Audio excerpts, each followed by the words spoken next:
Бул өзгөрдү. Тиешелүү жарлыкка 22 декабрда президент Садыр Жапаров кол койду. Президенттин басма сөз кызматы мыйзам долбоору тууну жакшыртуу максатында кабыл алынганын билдирди. Сиздин жаңы желекке көз карашыңыз кандай? Комментарий жазыңыз.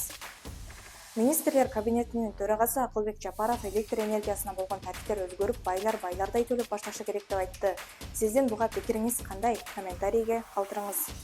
Кадамжайдагы Үч Коргон айыл аймагынын башчысы, айдоочусу, катчысы жана райондук шаар куруу жана архитектура кызматкери мамлекеттик жерди жеке адамдарга үй салуу үчүн документтерди мыйзамсыз даярдашкан деген шек менен кармалды.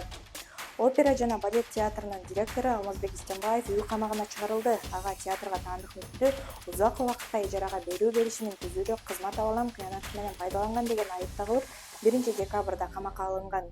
3 жашар кыз 18 декабрда тишин дарылоо учурунда чарчап калды. Азыркы тапта териштирүү иштери жүрүп, күбөлөр сурак берип жатканы белгилүү болду. Наристенин ата-энеси